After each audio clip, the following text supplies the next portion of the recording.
was the happiest island in all the Caribbean. Kingston was in holiday mood, and the whole population hung out the flags and metaphorically threw its hat in the air. They rejoiced, not that they were parting from Britain, they are firm adherents of the Crown, but because Jamaica stood on the threshold of independence. And then it rained. A tropical downpour, as inappropriate as our own deluge on bank holiday. But nature relented, and as though to bid welcome, out came the sun as the airliner touched down at Palisadoes Airport, bringing to represent the Queen, Princess Margaret. Independence was to have a royal greeting. There to welcome the Princess and her husband was the Governor, Sir Kenneth Blackburn, and the veteran Prime Minister, Sir Alexander Bustamante.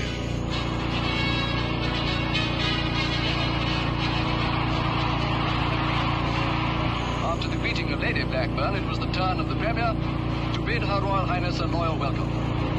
Then Princess Margaret was conducted to the saluting base to receive the royal salute by the Jamaica Regiment.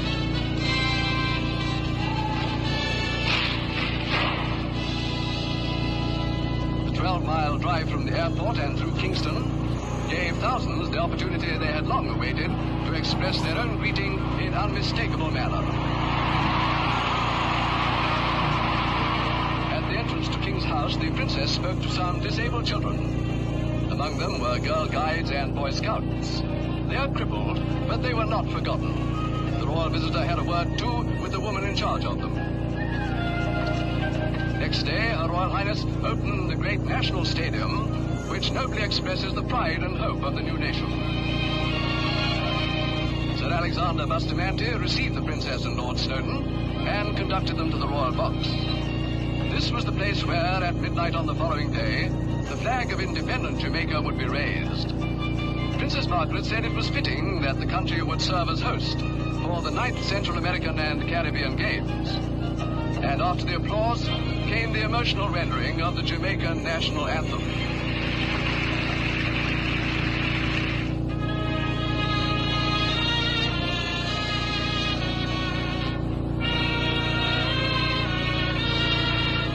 The stage was now taken by the young people. Jamaica's youth organizations had heard the Princess say that the country's future rested with their generations. They made it look as if that future would be in good hands.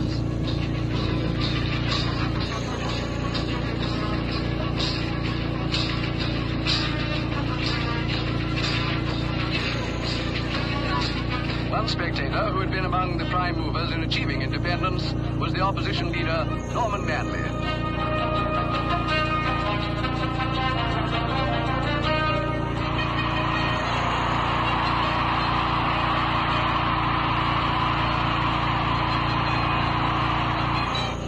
To midnight, Sunday, August the 5th, the birth of Jamaican independence.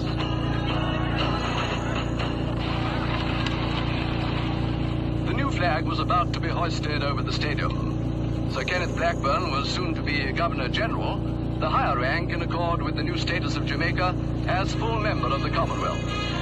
It is likely that before long he will be succeeded by a Jamaican, and who better than the 78-year-old Sir Alexander Bustamante.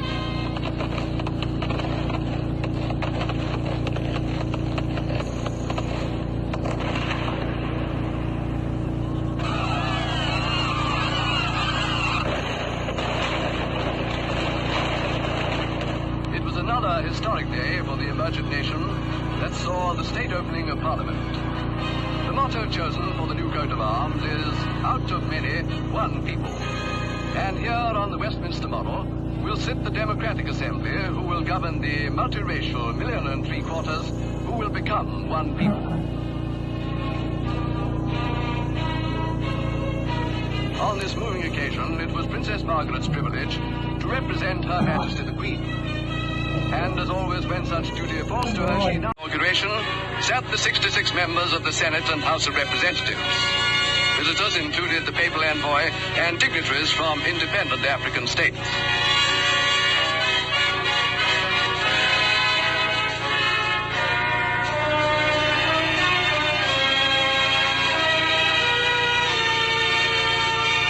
It now fell to the Prime Minister to receive from the Queen's representative the constitutional instruments of Jamaican independence, and to convey to the princess the speech from the throne, in which the Queen congratulated all who had guided Jamaica to her new status and expressed hope in the nation's future progress and prosperity.